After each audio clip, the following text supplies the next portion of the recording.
Right, so ito, Mitsuba. Original radiator fan nung Lancer itlog natin na nandoon.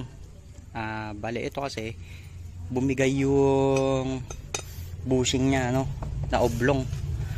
Yan. Kinatay natin to. Ang ipapalit natin ay ito, bearing 608 bearing 608cc. Ngayon ang sukat nito, yun nandito is 22.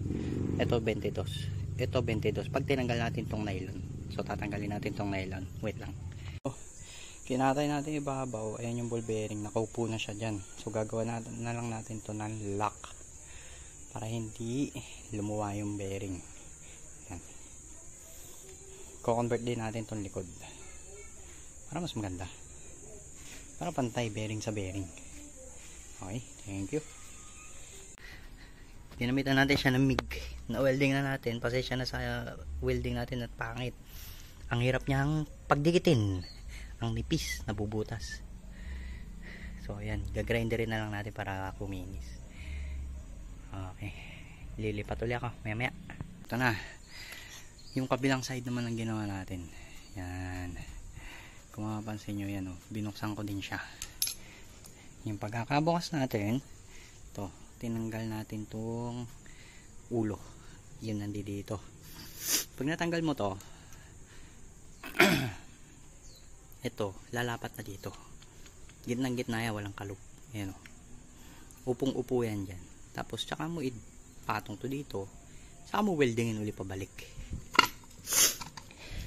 Kaya sure na bearing type na yung fan mo. So weldingin na natin. Wait lang. Ito nga pala yung ito yung kanina. So ayan, na-welding na natin. Ayan siya, bearing yan. Yan. Yung bearing nakagitna yan. Ayan.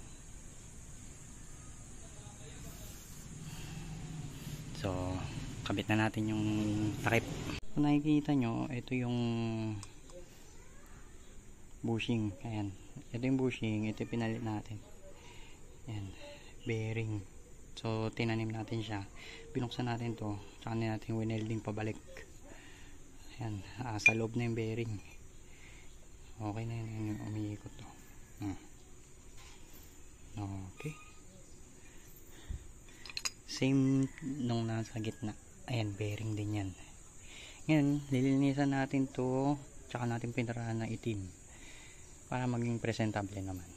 So pasensya na kung hindi ko na-video kung paano ko siya ginawa. Skip kasi wala akong tagahawak.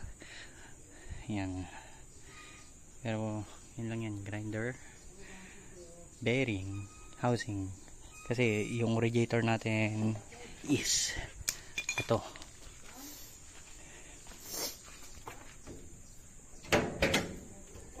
Ayan. Para dito yan.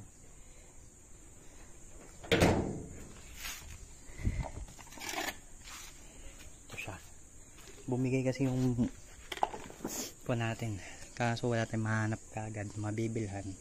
So kinonvert na lang natin.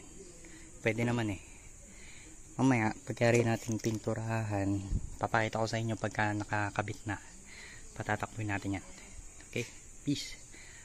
So ito na, nabuo na natin, napinturahan na rin to. Ayan siya. Ay, hindi pa pala ito tabuo kasi hindi ko pa kinakabit yung wire, yung wiring nya tsaka yung brush. So ayan o, paikutin natin. Smooth na smooth. Daliri lang yan. Mas maganda talaga pagka bearing.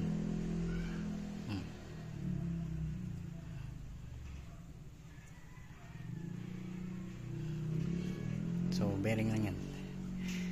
Ito, kaya yan namuti. Sinabon lang natin yung pan yan. So yan. Okay. Kakabit naman na natin to, yung wire nya tsaka yung carbon brush. Yung carbon brush, naghahanap tayo ng replacement para bago na din, bago natin siya ikabit sana, kaso wala pa tayong makita yung kasukat nya mismo. Pero makapal-kapal pa naman tong nandito pwede pa yan. Peace. So papakita ko sa inyo pagka running na. Kakabit natin siya diyan mamaya. kinonvert natin na bearing. From bushing to bearing. Ayan, umiikot na. Wait lang.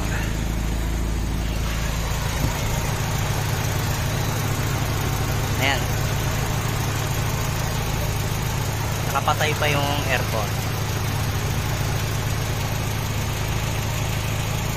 Okay, ganun lang. Convert mo na lang.